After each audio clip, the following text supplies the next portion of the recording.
인사하시겠습니다. 잘 오셨습니다. 인사하시겠습니다. 네. 어버이줄 효도 하셨나요? 네. 얼굴 표정이 밝아 보니까 네. 다 봤대요. 뭐라고 그러셨는데 우리 최 집사님? 두 말하면 잔소리. 다르게 해석해야 돼.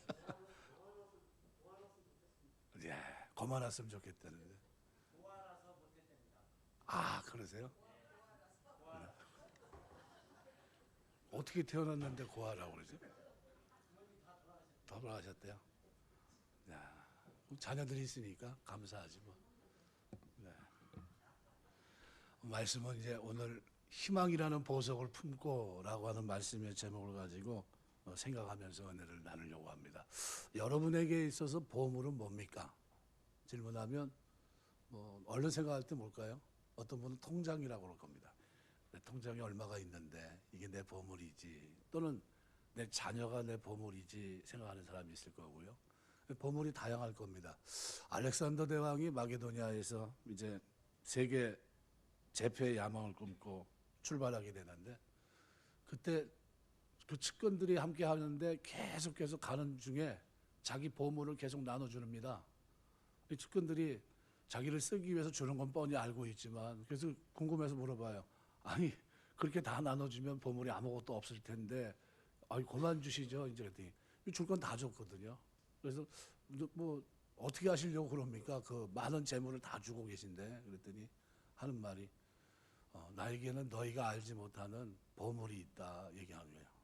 그게 뭡니까? 그랬더니 세계 제패에 대한 소망, 이게 나의 보물이라는 거예요. 그 보물이 내 안에 있기 때문에 지금 내 눈으로 만지고 내 손으로 만질 수 있었던 이 보물은 별로 그렇게 중요하지 않다는 거예요. 그 보물이 있는 한 나는 한 번도 흔들림이 없다는 거죠. 그러니까 이 보물이 있으니까 어떻게 해요? 보물을 취하기 위해서 가는 그 소망이 가면 갈수록 더 강한 겁니다. 세계 제패에 대한 야망이 있었죠. 그게 우리 그리스도인의 모습을 보면 쓰면 쓸수록 이 소망이 더 견고해집니다. 여러분에게 보물은 뭘까요? 여러 가지가 있을 수 있겠지만 오늘 본문에 기록되어 있는 바나바는 한 영혼이 회복되고 하나님의 자녀가 되고 거룩한 직분을 감당하는 일꾼이 되고 하나님의 형상이 회복되고, 이런 모든 일련의 일들을 그는 보물로 여겼습니다. 그래서 문제가 생겼을 때 안디옥 교회로 파송당한 사람이 바나바였고요. 그래서 파송당해서 가서 보니까 수많은 보물이 자기 앞에 있는 겁니다. 어떤 보물입니까? 이제 갓 예수를 믿는 이방인들이에요. 어떻게 할까 이 이방인들을. 그래서 그 가르치는데 아무래도 자기에겐 부족해요. 역부족입니다. 그래서 뭐를 했냐면요, 다수에서 있는 그야말로 성경학자인 바울을 찾아갑니다. 그리고 그를 데려서 1년간 가르쳐요. 그리고 하나님의 진리의 말씀으로 그 보물들을 가꿉니다. 마치 금강석이 되게 만든 거죠. 재련해서 단련해서 불순물들을 제거하고 하나님의 형상이 회복된 사람으로, 그저 하나님의 일들을 감당할 수 있는 사람으로 만들어냅니다. 결국 하나님의 일꾼이 되고 맙니다. 그래서 이것이 그에게 보물이었습니다. 우리에겐 어떤 소망이 있습니까? 여러분에겐 무엇이 보물입니까? 그리스도인들이 이 땅에 사는 동안 내가 쥐고 갈 보물은 물론 세상의 물질이 우리에게 유익합니다. 그러나 눈에 보이지 않는 보물이 여러분에게 반드시 있어야 되는데, 그것이 뭐냐면 여러분의 자녀를 바르게 양육해서 가르치는 거고요. 그리고 교사의 직분을 감당하면서 그들이 거룩한 성품을 회복하고 주님 중심으로 이 땅을 살아내고 그리스도의 일꾼으로 이 땅을 사는 겁니다.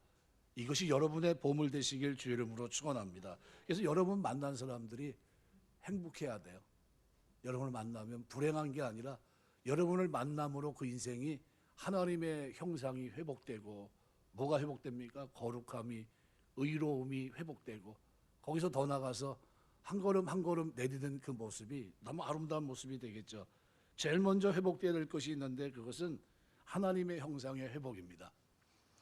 원래 인간은 하나님과의 관계 속에 살아가도록 지어진 존재입니다. 창세기에 보면 하나님은 인간이 그분의 형상을 따라 창조하셨는데 비록 흙에서 흙 위에 나는 티끌로 지어진 보잘것없는 그런 존재였지만 하나님은 우리에게도 너무나도 과분한 은혜를 쏟아 부으셨습니다. 코에 생기를 불어넣으시면서 인간은 이 세상에 태어납니다. 창조된 거죠. 하나님의 형상을 지닌 인간으로 하나님의 생기를 지닌 인간이기 때문에 이 인간은 하나님과 교제하고 그분과 깊은 사랑의 관계를 가질 수 있는 그런 존재입니다. 그런데 그렇게 좋은 존재의 자리에서 죄로 말미암아 무너집니다. 사도 바울은 그들을 하나님의 형상으로 회복되는 이 소망을 가지고 있었습니다. 에베소서 4장 24절 말씀에 보면 하나님을 따라 의와 진리의 거룩함으로 지으심을 받은 새 사람을 입으라. 본래 하나님을 따라 의와 진리의 거룩함, 이것이 인간의 본래 모습입니다. 무너졌지만 회복하는 것이 바로 사도 바울이 가졌던 소망이었습니다. 아담이 타락 이래 모든 인간은 하나도 예의 없이 이 거룩한 형상을 잃어버렸습니다. 영적 죽음입니다. 죄 아래 속하게 되었고 죄 가운데 태어날 수밖에 없고 시편 51편의 기록대로 모친의 죄 중에 출생하였나이다라는 겁니다. 하나님과의 관계가 끊어진 상태입니다. 하나님께서는 예수 그리스도를 통해 오늘 우리를 구원하시고 하나님을 따라 의와 진리의 거룩함으로 있게 된 본 어게인하게 된 새 사람을 있게 하십니다. 하나님과의 회복된 관계, 하나님의 자녀가 되게 하셨고요. 이제는 죄로 말미암아 타락한 피조물이 썩어짐의 종로를 탄 데서 해방돼서 하나님의 자녀들의 영광과 자유에 이르기를 원하게.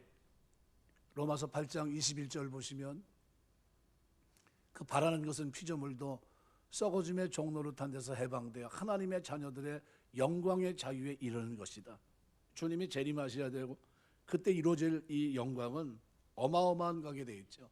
우리가 부모는 자식에게 좋은 스승 교사입니다. 부모가 살아간 삶을 자식에게 보여주면서 자식들이 그 길을 걸어갈 수 있으니까요.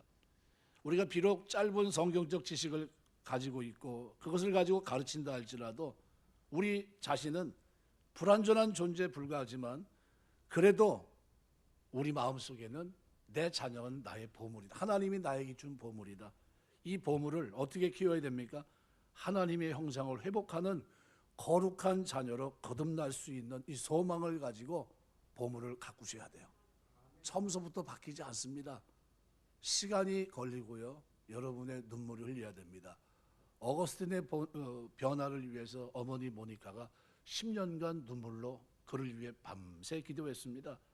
남들이 알지 못하는, 남들은 보물로 여기지 못했지만 그 어머니는 그것이야말로 나에게 준 보물이다 생각하고 보물의 변화를 위해서 기도했는데 그가 변화돼서 말 그대로 성 어거스틴이 되지 않습니까? 우리 신앙생활을 하면서 여러분에게 만난 자녀들, 그리고 우리가 교사로서 또 주어진 여러분의 자녀들, 그죠? 아이들 보물로 여기시길 주의 이름으로 축원합니다. 갈라디아서 4장 19절에 보면 사도 바울이 이렇게 얘기합니다. 나의 자녀들아 너희 속에 그리스도의 형상을 이루기까지 다시 너희를 위해 해산하는 수고를 하노니 그랬습니다.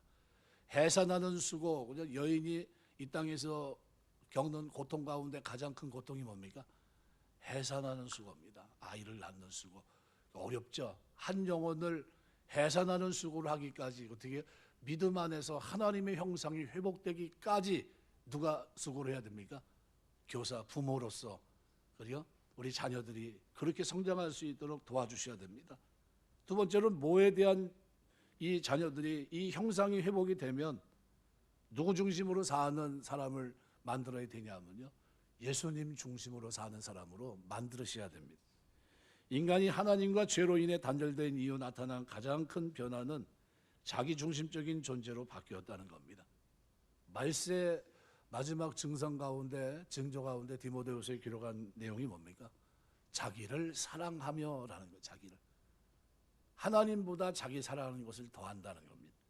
인간은 원래 하나님 중심으로 삶을 살게 됐습니다. 하나님 앞에 예배하고 교제하며 그 하나님을 찬송할 수 있도록 부르셨죠. 그런데 이 하나님의 영광을 위해 창조된 존재가 그 안에 죄가 들어오면서 하나님처럼 되려고 하면 이 죄 속에 있다가 결국은 죄로 인하여 무너집니다. 자기를 사랑하고 자기만을 아는 이기적이 자기 중심적인 그것이 중심에 세워지면서 결국은 하나님 앞에 죄를 짓고 그리고 영영 멀어졌습니다. 모든 죄의 근원은 자기 중심에부터 시작됩니다. 나 중심으로 생각하니까 그렇게 힘들어요. 우리 자신 또한 예외가 아닙니다. 성경은 거듭난 우리 성도가 하나님 중심의 신앙, 이웃 중심의 신앙으로 살아가야 된다고 말씀합니다. 하나님 사랑, 이웃 사랑이에요. 이것이 우리의 삶의 모토입니다. 십계명은 크게 두 가지예요. 하나님 사랑, 이웃 사랑. 그렇죠? 살면서 하나님 사랑하시길 주의 이름으로 축원합니다. 하나님 중심으로 사는 겁니다. 우리가 사는 이 시대의 상황은 자기 중심적입니다. 절대로 손해보지 않아요. 절대로 조금이라도 피해를 보면 가만히 있지 못합니다. 이런 상황에서 우리가 아이들을 향해서 가르치고 기대해야 될 것이 뭐냐 하면 자기 중심이 아니라 우리 중심에서 하나님 중심의 인생을 살 수 있도록 가르치고, 이것이 가르치는 자의 소망이 되셔야 됩니다. 여러분이 자녀들이 예수님 중심으로 살 수 있는 그런 자녀로 만드시길 주의 이름으로 축원합니다.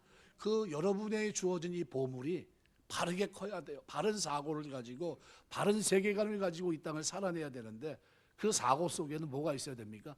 나는 주님 중심으로 산다는 거예요. 우리는 그거를 거듭났다고 표현합니다. 우리 교사들은 무엇보다도 하나님 중심의 신앙으로 거듭날 수 있도록 그들을 가르치고 그들을 위해서 기도하고 그들에게 이것이 나에게 준 보물이다. 보물은 뭡니까?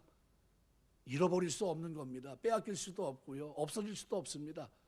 우리는 육신으로 살아가는 동안 보물도 필요하지만요, 영적인 하나님 백성으로 사는 동안 이 보물이 하나 있어야 되는, 이 보물이 뭡니까? 잃어버린 영혼이 나를 만나 회복되는 겁니다. 하나님의 형상이 회복되는 거예요. 예수님 중심으로 삶을 살아가는 놀라운 회복입니다. 이것이 여러분을 만남으로 이루어지게 되시길 주의 이름으로 축원합니다. 로마서 14장 7절은 우리에게 이렇게 말합니다. 우리 중에 누구든지 자기를 위해 사는 자가 없고 자기를 위해 죽는 자도 없도다. 예수 안에 피로 값주고 사신 주님의 은혜 때문에 이제는 누굴 위해 삽니까? 사나 죽으나 우리가 주의 것이로다. 주를 위해 살고 주를 위해 죽는 줄 믿습니다. 성도는 자기를 위해 살지 않습니다. 이제는 나를 소유 삼으신 주님 앞에 주의 백성으로 이 땅을 살아냅니다. 고린도서 6장 19절 말씀대로 너희 몸은 너희가 하나님께로 받은 바 너희 가운데 계신 성령의 전인 줄 알지 못하느냐. 너희는 너희 자신의 것이 아니다. 값으로 산 것이 되었으니 그런즉 너희 몸으로 하나님께 영광을 돌리라 했어요. 우리가 하나님 중심으로 사시길 주의 이름으로 축원합니다. 하나님 백성이 됐어요. 성도는 베드로전서 4장 2절 보니까 살아가는 게 틀립니다. 그 후로는 다시 사람의 정욕을 따르지 않고 하나님의 뜻을 따라 육체에 남을 때를 살게 하려 합니다. 우리 헬라어에 보면 믿음이라는 단어를 보통 피스티스라는 단어를 씁니다. 신실이라고 하는 단어입니다. 신실 또는 믿음 같은 단어입니다. 마태복음 21장 22절을 보면 너희가 기도할 때 무엇이든지 믿고 구하는 것은 다 받으리라 하시니라. 여기 믿고라는 단어를 신실하게 구하는 것은 다 받으리라. 정욕적으로 구하지 않을 거고요, 욕심으로 구하지 않을 것이고, 신실하게 구한다는 건 뭡니까? 누가 봐도 합리적으로 하나님 앞에 구하는 거죠. 그런데 이 믿음이라고 하는 단어가 동사로 쓰일 때는 피스투요라는 단어입니다. 이거는 확증하다는 뜻입니다. 확증한다. 뭘 어떻게 확증합니까? 여러분, 데살로니가 교회에 이방인 교회에 복음을 전했는데 그들이 예수를 믿기 시작합니다. 뭐가 회복됐습니까? 하나님의 형상이 회복되면서 새 사람이 됐어요. 예수님 중심의 삶을 시작하게 됩니다. 없었던 소망이 생깁니다. 그래서 그들의 모습을 데살로니가 1장은 뭐라고 표현합니까? 믿음의 역사와 사랑의 수고와 소망의 인내가 그들에게 생겨집니다. 예수 믿은 지 얼마 됐다고요? 6개월뿐이 안 된 교회에 변화가 일어났습니다. 그 믿음은 어떤 믿음입니까? 죽은 믿음이 아니라 산 믿음이에요. 행함 없는 믿음은 죽은 것이라고 야고보서가 얘기했는데 그들의 믿음은 뭐예요? 피스투요입니다. 확증하는 믿음이에요. 내가 예수 그리스도를 통해서 은혜로 믿음으로 구원을 받았는데 그 믿음은 내 신앙을, 내 믿음을 확증하고 있었다는 겁니다. 누가요? 데살로니가 교회 성도들이. 하나님의 형상이 회복됐음을, 그죠? 주인이 바뀌었다는 사실을, 예수 중심의 삶을 그들이 살아갑니다. 놀라운 거죠. 여러분의 삶에 이런 은혜가 있게 되시길 주의 이름으로 축원합니다. 그 산 믿음이 돼요. 죽은 믿음이 돼서는 곤란합니다. 마태복음 16장 24절 보니까 또 예수께서 제자들에게 이르시되 누구든지 나를 따르거든 자기를 부인하고 자기 십자가를 지고 나를 따를 것이니라. 예수님을 쫓아가게 돼요. 전에는 예수님이 십자가 지고 자기 십자가 지고 하라 그러면 어떻게 해요? 자기 중심이었으니까 못하는데 이제는 주인이 바뀌었어요. 주님이 중심이니까 너 나 따라오려면 네가 지고 갈 십자가 지고 나 쫓아와야 돼. 이렇게 얘기합니다. 그럼 지고 가야 됩니까? 안 져야 됩니까? 지고 가셔야 돼요. 내 멍에는 쉽고 내 짐은 가벼웁니다. 우리가 수고하고 무거운 짐자들아 다 내게로 오라. 내가 너희를 쉬게 하리라 하면서 나는 마음이 온유하고 겸손하니 내게로 와서 내 멍에를 메고 내게 배우라. 그리하면 너희 마음이 쉼을 얻을 것이라고 그랬습니다. 여러분 우리가 주님 섬기면서 이제는 주님이 여러분의 주인 되시길 주의 이름으로 축원합니다. 이거를 이제는 어떻게 해요? 가르쳐줘야 돼요. 교사는 자기 자녀를 가르치는 겁니다. 나에게 맡겨진 그 사람에게 이걸 가르쳐줘야 돼요. 하나님의 형상이 회복되고 이제는 주인이 바뀐 겁니다. 이제는 옛날 자기 멋대로 사는 게 아니라 자기 뜻대로 인생을 프로그램을 짜서 살아갔던 게 아니라 이제는 하나님의 뜻을 쫓아 육체 남은 때를 사는 겁니다. 육체 남은 때를 하나님의 뜻을 쫓아 살면서 내 믿음이 가짜가 아니라 주인이 바뀌었다는 것을 믿음이 뭐예요? 증거하고 피스티오라는 단어 그 단어 확증하고 있다는 거예요. 여러분이 여러분의 삶을 믿음으로 확증하시길 주의 이름으로 축원합니다. 저 사람 구원받은 사람이구나. 그래서 오늘 본문은 그 사람을 뭐라고 표현합니까? 그리스도인. 아니 여러분 가만히 생각해 보십시오. 이게 안디옥에 다 이방인들이에요. 1년간 바울을 초빙해서 말씀을 가르쳤습니다. 자기들 스스로 우리는 예수 믿는 사람들이야. 주인이 바뀌었어. 우리 하나님 형상이 회복된 거야. 그런데 그들을 향해서 외부의 사람들이 딱 들여다보면서 저 사람들은 예수님을 닮은 사람들이구나. 그래서 붙여진 게 뭡니까? 조롱하듯 붙인 이름이 그리스도인입니다. 자기들이 자화자찬해서 붙인 이름이 아니에요. 저 사람들은 예수쟁이야. 저 사람들은 이제 뭐 하는 사람입니까? 자기 뜻대로 사는 게 아니라 하나님의 뜻을 쫓아 사는 사람들이야. 저 사람들은 지구가 십자가를 지고 하는 사람들이야. 이런 의미입니다. 뿐만 아니라 뭐가 회복되어야 되냐면요, 이 보물은 거룩한 직분을 감당케 되는 소망을 가지고 가르치셔야 됩니다. 신앙교육을 받는 학습받는 기본 상태는 죄로 인한 타락의 상태입니다. 타락한 존재예요. 전적 부패는 우리가 선한 것을 행할 수 없되 전혀 할 수 없는 전적 무능을 말합니다. 로마 3장 10절에서 12절 말씀에 보면 기록된 바 의인은 없나니 하나도 없으며 깨닫는 자도 없고 하나님을 찾는 자도 없고 다 치우쳐 함께 무익하게 되고 선을 행하는 자 없나니 하나도 없도다. 그럼에도 불구하고 인간은 누구나 하나님의 형상대로 지음받은 존재입니다. 깨어지고 무너졌지만 그들에게 합당한 사명과 직분을 주신 겁니다. 우리가 자녀들은 하나님 주신 기업인데 이 기업이 이 땅에 살면서 자신에게 주어진 달란트를 가지고 일할 수 있는 일꾼을 만드셔야 되고요. 교회에서도 일꾼이 돼야 됩니다. 일꾼을 이해할 수 있는 이 일꾼이란 단어는 뭐에 얘기합니까? 영화 배너에 나오면 뱀이창에서 노젓는 사람, 무슨 북소리에 맞춰서 일사불란하게 노젓는 사람들이 일꾼입니다. 가만히 생각해 보세요. 차고를 채우고 노를 짓고 있습니다. 노예처럼. 여러분 가만히 생각해 보세요. 내가 내 일이 많은데 우리가 교회에서 기도하자, 전도하자 합니다. 일꾼은 뭐 합니까? 평상시는 자기 일상 속에 살아가는데 교회에서 뭐 하자 그러면 거기에 우선순위를 가지고 나오는 사람들이 일꾼입니다. 일꾼이에요. 왜? 하나님의 일꾼으로 부름 받았으니까. 그러니까 바울은 우리가 맡은 자에 구할 것은 충성이다. 하나님이 우리에게 귀한 직분을 주셨고 맡은 자에 구할 것은 충성입니다. 일꾼으로 우리를 부르셨어요. 인간은 하나님의 형상으로 지음받은 존재이고 여전히 하나님은 그들이 회복되어서 하나님의 일을 감당하길 원하십니다. 받은 은사 달란트를 사용해서 하나님께 영광을 돌릴 수 있는 존재로 우리는 어떻게 해요? 이 보석을 가다듬어야 돼요. 말씀 안에 양육되는 자녀라고 한다면 모두가 이 세 가지 모습을 갖춰줘야 된다는 겁니다. 우리 교사들은, 우리 부모님들은 항상 가르침을 받는 사람들을 살피고 그들을 위해 기도하고 숨겨진 하나님의 사명이 발견되고 그것을 또 잘 사용될 수 있도록 옆에서 도와주셔야 됩니다. 그래서 그들이 하나님께 영광을 돌릴 수 있는 존재로 변화시켜야 되는 겁니다. 고린도서 10장 31절 보면 이렇게 표현합니다. 그런즉 너희가 먹든지 마신지 무엇을 하든지 다 하나님의 영광을 위해 하라. 성도의 삶의 모든 영역이 하나님의 영광을 위한 것이 되어야 됩니다. 직장 생활하는 사람도 직장에서 열심히 일하면서 거기에서 어떻게 해요? 인정받는 사람이 돼야 됩니다. 누가 봐도 마치 누구 앞에요? 주님을 섬기는 것처럼 직장에서 최선을 다해서 인정받는 사람이 돼야 됩니다. 빌립보서 1장 11절에 보면 예수 그리스도로 말미암아 의의 열매로 하나님께 영광과 찬송을 돌리는 존재로 만들어야 됩니다. 그리스도로 말미암아 의의 열매가 가득하여 하나님의 영광과 찬송이 되기를 원합니다. 지난날에는 그죠? 죄악의 열매가 가득 맺혔다고 한다면 이제 예수 믿고 나면요, 예수 그리스도 때문에 의의 열매가 가득하고 하나님의 영광과 찬송이 될 수 있는 그러한 존재로 살아갈 수 있도록 만들어야 된다는 겁니다. 골로새 1장 28절 29절 보면 교사는 각 사람을 그리스도 안에서 온전한 자로 세우는 이것의 목표를 가지고 있어야 됩니다. 여러분에게 맡겨준 그 사람이 여러분에게 보물입니다.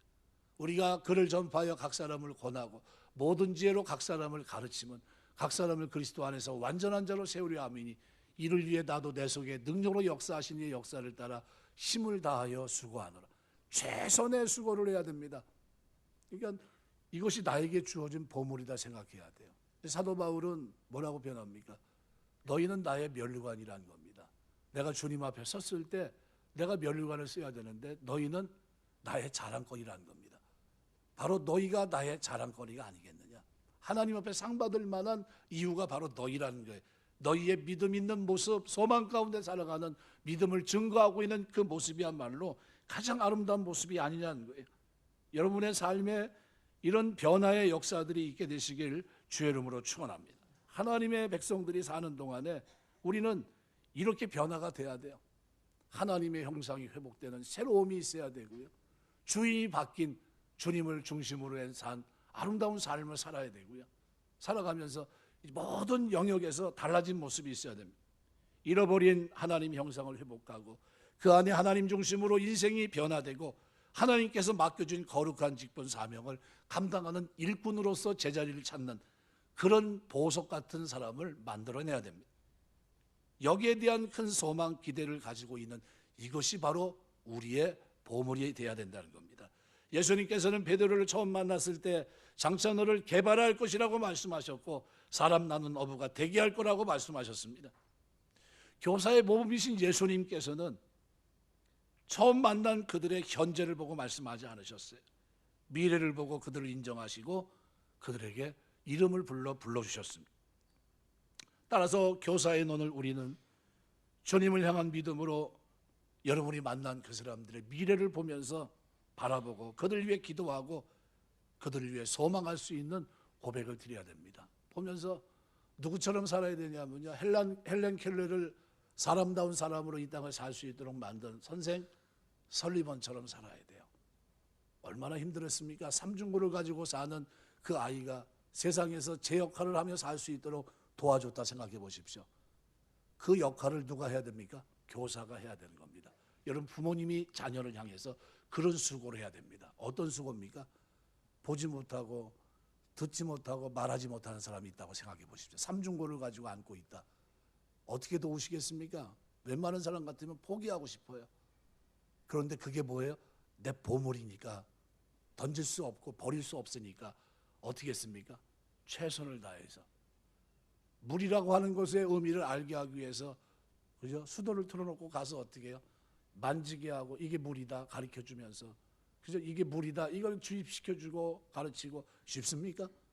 쉽지 않았을 거예요. 그러면서 어떻게 해요? 하나하나 깨닫게 했던 겁니다. 교사의 모범이신 예수님은 우리 하나 미래를 보시고 인정해 주셨어요. 그러니까 교사 입에서는요, 너는 안 돼, 이 소리 하시면 안 됩니다. 너는 틀렸어. 너는 하나님도 포기하는 사람이 이렇게 얘기하면 안 됩니다. 뭐라고 얘기해야 됩니까? 너는 세상에서 포기했어도 하나님은 너를 절대로 포기한 적이 없고 세상에서 사랑을 입지 못했지만 하나님은 너를 향한 사랑을 한 번도 거둔 적이 없다 얘기하셔야 돼요. 그리고 주의 사랑 가운데 하나님의 형상이, 거룩한 형상이 회복돼야 되고 주님 중심으로 이 땅을 살면서 살아갈 수 있도록, 그리고 하나님이 주신 달란트를 가지고 일하는 일꾼으로 살 수 있도록 우리는 어떻게 키워내야 됩니다. 미국의 백화점 왕이었던 존 워너메이커가 어느 날 대통령으로부터 장관직 제의를 받습니다. 한마디로 거절합니다. 이유가 뭐냐고 물어봤더니 이렇게 얘기합니다. 나는 교회학교 교사입니다. 난 이 일이 무엇보다 소중하다고 생각합니다. 내가 장관을 맡아 아이를 가르치지 못하면 이것은 나에게는 정말 큰일입니다. 대통령이 그 말을 듣고서 워너메이커에게 그렇게 얘기합니다. 교회 학교 교사직을 수행할 수 있도록 내가 도와주겠다 약속했습니다. 그때 이제 장관직을 수락했는데 토요일만 되면 비행기를 타고 고향에 내려가 그 아이들을 가르쳤습니다. 한 번은 기자가 워너메이커에게 이렇게 물어봐요. 장관직, 교회 장관하고 계신데 장관직이 교회학교 교사직 그거보다 못한 겁니까? 라는 질문을 던집니다. 그때 워너메이커가 멋있는 얘기를 합니다. 교회학교 교사직은 내가 평생 동안 해야 할 본업이고 장관직은 한두 해 하다 말 부업입니다. 여러분이 일상에 먹고 입고 마시는 동안 살아가는 그것은요 부업이시고요, 여러분의 본업은 한 영혼을 회복시켜서 하나님의 형상이 회복되고 새 사람 되고 의와 거룩함을 가지고 이 땅을 살게 하고 주님 중심으로 이 땅을 살 수 있게 하고 주신 달란트를 땅에 묻어놓지 않고 하나님 앞에 일꾼으로 살 수 있도록 이렇게 만드는 게 여러분의 본업인 줄 믿습니다. 이것이 여러분의 보물 되시길 주의 이름으로 축원합니다. 이 보물은 다 갖고 있는 거예요. 다 지금 쥐고 있는 겁니다. 이 보물을 여러분 어떻게 하고 계십니까? 보물이 될 수 있도록 만드셔야 될 거 아닙니까? 위대한 사도 바울과 바나바가 선교 사역에서 다툰 적이 있는데 이유는 2차 선교 여행을 할 때입니다. 바나바는 청년 마가를 데려갈 것을 원했지만 바울은 1차 전도 여행에서 포기했던 이 사람을 쓸 수는 없다, 받아들일 수 없다는 겁니다. 그 일로 인해서 바나바는 마가를 데리고 떠나갔고 바울은 실라를 데리고 각기 전도 여행을 떠납니다. 사도행전 15장의 기록인데 마가는 바나바의 조카입니다. 바나바는 단지 혈연 관계 때문에 마가를 챙긴 것이다 생각할 수는 없습니다. 한 번의 실수로 만일 이 선교 사역에서 그가 배제된다면 이 한 청년을 다시는 세울 수 없을 것 같은 그런 어려움이 그에게 있었어요. 그래서 어떻게 됐든 그가 이 자리에서 내려와서는 안 되겠다 싶은 거죠. 사랑으로 감쌌고 다시 그가 이 일에 협력하기를 원했고 부득이하지만 갈라서서 자기가 선교 현장으로 그를 끌어갑니다. 결국 마가는 베드로의 제자로 성장하게 됩니다. 바울이 노년이 돼 로마 감옥에 있을 때 골로새 교회에 보내는 옥중성신의 마지막 인사말에 보면 마가의 이름이 기록되어 있습니다. 골로새 4장 10절 말씀에 보면 저기 마가가 등장하는데요. 마가는 바울 곁에 있었습니다. 바울의 동역자가 된 거죠. 마가가 바울로부터 배척받은 지 12년 후의 일입니다. 마가의 신실함, 그 믿음이 입증이 된 거죠. 믿음은 뭐라고 했습니까? 피스티오라는 말은 입증되다는 뜻이에요. 그러니까 바울이 마가의 믿음을 입증합니다. 그가 신실한 사람이라는 거죠. 이 마가를 누가 일으켜 세웠습니까? 바나바가 일으켜 세웠습니다. 골로새 편지 그 후로 4년 후 바울이 생애 마지막 유언 서신이 바로 디모데 후서인데요. 그 말미에 마가에 대한 그림에 젖어 있는 바울의 모습을 기록에 남겨놨습니다. 디모데후서 4장 9절에서 11절 보면 너는 어서 속히 내게로 오라. 11절 보면 이렇게 말합니다. 누가만 나와 함께 있느니라. 내가 올 때 마가를 데리고 오라. 그가 나의 일에 유익하니라. 네. 전에는 무익한 자였는데 이제는 유익한 자가 되었고요. 사도 바울과 관계가 참 좋은 사람으로 바뀌었습니다. 사복음서 중에 가장 먼저 마가복음이 기록됐는데 마가복음은 주 67년경 네로 황제 박해가 극에 달하고 있었고 베드로와 바울 같은 지도자들이 순교하게 되는 그런 상황에서 기록이 됐습니다. 순교의 위기에 직면한 초기 성도들에게 예수님 제자로서의 길이 무엇인지를 밝혀주는 복음서가 마가복음입니다. 마가복음은 마가가 자신의 실패를 거울 삼아 남긴 겁니다. 이 실패한 마가를 누가 일으켜 세웠습니까? 바나바예요. 바나바에게 마가는 뭡니까? 보물이었어요. 이 보물을 내가 일으켜 세우겠다는 겁니다. 일꾼으로 삼겠다는 겁니다. 오늘 교사로서 오늘 우리가 다시 손목을 붙잡고 일으켜야 될 사람이 있지 않겠습니까? 여러분의 손에 잡힌 사람은 놓지 않게 되시길 주 이름으로 축원합니다. 그 영혼을 잃어버리면 안 돼요. 한두 번 실수로 혹은 결점이 있기 때문에 포기해버리고 있지는 않습니까? 한 영혼의 귀중함을 아는 교사는 절대로 그러지 않아요. 왜요? 이것은 내가 이 땅에 사는 동안 유일한 하나님 앞에 상 받을 보물이기 때문에 그렇습니다. 사도행전 초도에 보면 사도행전 1장 1절 2절에 보면요, 이렇게 표현합니다. 데오빌로여, 내가 먼저 쓴 글에는 무릇 예수께서 행하시며 가르치기를 시작하신 부터 그가 택하신 사도들에게 성령으로 명하시고 승천하신 날까지 이를 기록하였노라. 이게 바로 누가행전이라면 누가복음에 대한 얘기입니다. 가만히 생각해 보십시오. 수신자는 한 사람입니다. 데오빌로. 누가는 이 한 사람 데오빌로를 위해서 기나긴 사도행전을 서신 형태로 썼습니다. 1절 보면 내가 먼저 쓴 글은 뭡니까? 누가복음을 가리킵니다. 가만히 생각해 보면 누가복음 24장과 사도행전 28장 52장을 누구요? 한 사람의 변화를 위해서 보낸 겁니다. 기록한 거예요. 의사 누가는 그 한 사람이 하나님의 형상이 회복되고 새 사람이 되기를 위해서, 그가 예수 그리스도의 중심으로 이 땅을 살 수 있는 사람이 되기 위해서, 그가 하나님의 교회 일꾼이 되고 하나님의 거룩한 달란트를 감당할 수 있는 거룩한 백성이 되기 위해서 무려 신약 그 많은 복음서 가운데 한 부분을 차지하고 있고요, 한 사람을 위해 보낸 편지가 52장이나 기록이 되어 있습니다. 이것이 그에게 보물이었다는 겁니다. 데오빌로를 만나게 한 건 나를 통해 하나님이 이 사람이 변화되기를 원한다는 간절함이 누가에게 있었던 거예요. 그래서 그 사람에게 이 편지를 무려, 여러분 편지를 얼마나 많이 써보셨습니까? 사랑의 편지를 이렇게 쓸 수 있는 사람이 있을까요? 한 사람의 영혼을 구원을 위해서 52장이나 되는 이 편지를 기록할 수 있을까요? 숙제로 준다 할지는 전 못 씁니다. 그만한 쓸만한 능력도 안 되고요. 누가는 자기가 가지고 있는 본 모든 사건들을요, 예수님이 이 땅에 오심과 의사의 관점에서 24장을 썼는데 부족하다 생각한 것 같아요. 그때까지 아직 변화되지 않은 것 같아요. 그래서 사도행전 28장을 기록해서 이 역사가 어떻게 이루어지고 있는지, 하나님의 성령의 역사가 어떻게 수많은 죄인들을 구원하고 있는지, 이거를 28장을 거기서 보태 보낸 겁니다. 왜요? 그 영혼을 보석처럼 여기고 그 영혼이 회복되기를 원했기 때문이죠. 이것이 오늘 교사의 주간을 맞이해서 지나가면서 우리가 품어야 될 보석의 자세입니다. 여러분이 맡겨진 여러분의 자녀를 여러분은 어떻게 생각하십니까? 여러분에게 보물로 주어진 겁니다. 여러분이 교사로서 교회에서 사역을 감당하실 때 여러분이 맡겨진 그 한 영혼은 하나님이 너에게 주신 뭡니까? 보석이에요. 다듬게 되시길 주 이름으로 축원합니다. 보석의 역할을 감당하려면요, 철광석, 그죠? 1톤이 되는 그거를 부수고 용광로에 집어넣어서 불로 재련하면서요, 1g을 얻기 위해서 어마어마한 수작업이 필요해요. 금강석을 깨는 작업이 필요하다는 겁니다. 오늘 본문을 통해 저는 두 가지를 여러분이 놓치지 않았으면 좋겠습니다. 이 일을 능하게 했던 한 사람을 저는 소개합니다. 그 사람의 이름은 바나바예요. 이 사람은 지식보다는 재능보다는 인품을 갖췄던 사람입니다. 누가는 바나바를 가리켜서 이렇게 표현합니다.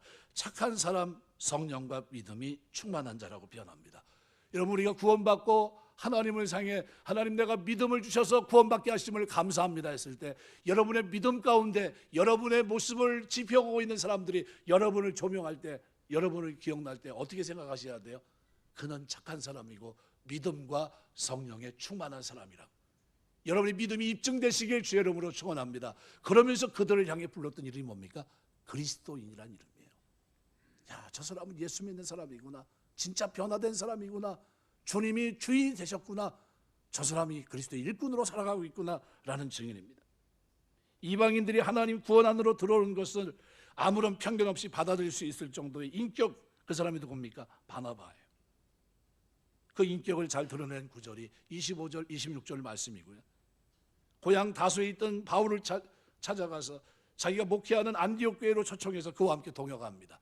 그가 가지고 있는 그 해박한 지식을 하나님 뭘 하는데요? 하나님이 형상이 회복되고 거룩함이 회복될 뿐만 아니라 그 한 영혼을 올곧게 세우는 그 일을 위해서 바울을 초청한 겁니다. 안디옥 교회 소식을 들었을 때 예루살렘 교회가 선택한 인물이 누굽니까? 바나바예요. 재능에 있어서는 바울에게 못 미치는 인물이지만 인품은 바울보다도 뛰어난 인물입니다. 바울도 일으켰고 마가도 일으켰고 그리고 이방인들을 일으키는 엄청난 사역을 그가 감당해냅니다. 성도는 재능만으로 일하는 것이 아닙니다. 인격이 사람을 감화시켜주고요, 그 인격이 사람을 변화시킵니다. 여러분이 변화되게 되기를 주님의 이름으로 축원합니다. 그래서 독일의 문호 괴테는 그렇게 말해요. 인간은 미칠 수 있는 모든 영향을 그 인격의 힘으로 남에게 미치는 것이다, 그렇게 얘기했어요. 여러분, 인격은 어떤 인격입니까? 한 영혼을 대하는 자세, 거기에 여러분의 인격이 담겨 있어요. 아무것도 아니야, 그게 아니야. 선한 사마리아 사람은 강도 만난 이웃을 보면서 어떻게 해요? 돌아봐주는 인격을 보입니다. 사랑으로 감싸주는 인격을 보입니다. 필요한 걸 다 채워주고 있어요. 그 사람이 한 영혼을 어떻게 생각하고 있는지를 보여줬던 거죠.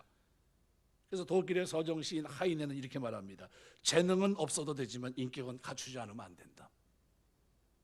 여러분, 교회 하나님 백성으로 이 땅에 사는 동안 여러분의 믿음이 입증돼야 되는데 재능은 없어도 되지만요, 인격은 성장해야 돼요. 예수 믿는 사람이면 저 모양이야, 이렇게 되면 안 돼요. 예수 믿기 때문에 달라지게 되시길 주 이름으로 축원합니다. 그래서 거룩한 성품에 참여한 사람들은 달라지는 겁니다. 오늘 우리의 모습은 어떠합니까? 큰 인격의 사람이 되려고 하기보다는요, 재능 있는 사람이 되려고 하지 않습니까? 모든 관심과 교육의 초점을 재능에 맞추고 있지는 않습니까? 애굽 왕궁에서 모든 학문과 부수를 다 배운 모세는요, 말 그대로 다 배웠습니다. 문제가 없었어요. 완벽합니다. 그때 그가 보였던 것은 뭡니까? 살인자의 누명이에요. 그러나 광야 40년 훈련을 거치면서 그가 위대한 인격자가 되었을 때 그는 하나님의 사명을 감당했는데 성경은 뭐라고 표현합니까? 모세의 온유함이 지면의 모든 사람보다 승하더라라고 표현해요. 그는 온유한 인격의 사람이 됐던 겁니다. 재능 있는 사람을 만들기보다는요, 인격이 큰 사람으로 거듭나는 여러분 되시길 주 이름으로 축원합니다. 그래서 믿음은 어떻게 입증이 돼야 됩니까? 더해가는 모습으로 믿음. 그래서 베드로후서 1장 5절에서 7절은 너무 중요합니다. 그러므로 너희가 힘써 더욱 너희 믿음의 덕의 지식을, 지식의 절제를, 절제 인내를, 인내 경건을, 경건의 형제 우애를, 형제 우애 사랑을 더하라. 왜 그렇게 더해야 됩니까? 우리가 살아가면서 이 모습이 신성한 성품에 참여한 거룩함이기 때문에 그래요. 이 모습으로 우리가 회복되고, 이 모습으로 우리가 변화되고, 이 모습으로 우리 자녀들을 양육하고 그들이 이렇게 변화될 수 있도록, 자라갈 수 있도록 도와주셔야 되기 때문입니다. 또 하나는 오늘 본문에 이 그리스도인이란 이름을 우리 스스로 인정한 그런 이름이 아니란 사실입니다. 불신앙의 사람들로부터, 하나님을 알지 못하고 예수 그리스도를 영접하지 못한 그들로부터 인정받은 소리가 바로 이 소리랍니다. 26절, 안디옥에서 비로소 그리스도인이란 일컬음을 받게 되었다 말합니다. 불신앙의 이방인들이 볼 때 안디옥 교회 성도들은 그리스도를 믿고 따르는 것이 뚜렷했다는 겁니다. 하나님의 형상으로 회복된 거룩함이 있었고, 그들의 삶에 뭐가 있었습니까? 예수님을 주로 모시고 자기 십자가를 지고 가는 모습이 있었던 겁니다. 간디는 그리스도인들이 그리스도를 믿는다고 하면서 조금 더 그리스도를 닮으려고 하지 않는 것을 이상하게 생각한다라고 말했습니다. 그래서 탈무드에는 자화자찬하지 말라고 말합니다. 남에게 자기를 칭찬하게 해도 좋으나 자기 입으로는 자기를 칭찬하지 말라고 말합니다. 말씀 맺겠습니다. 신앙생활은요, 믿음은 선물로 받은 사람은 피스투요입니다. 믿음은 확증하는 거예요. 동사는. 여러분의 믿음은 뭐로 확증이 됩니까? 여러분이 뭘 보물로 삼고 있는지 그걸 보면 확증이 돼요. 세상 살아가는데 일을 하지 말라는 게 아니에요. 육신을 사는 동안 이런 것은 우리가 사는 동안의 보물이지만 영적인 보물이 있는데 그 보물이 뭡니까? 잃어버린 영혼이 나 때문에 나를 만났기 때문에 내가 귀중히 여기고 그것을 어떻게 하나님의 형상이 회복되고 새로운 피조물로 거듭나게 하고 그가 그리스도 중심으로 이 땅을 살고 하나님의 일꾼으로 이 땅을 살 수 있도록 만드는 이 보물을 가지고 있는 이 사람을 만난 사람이 복인 줄 믿습니다. 여러분을 만나는 사람이 복된 사람 되시길 주의 이름으로 축원합니다.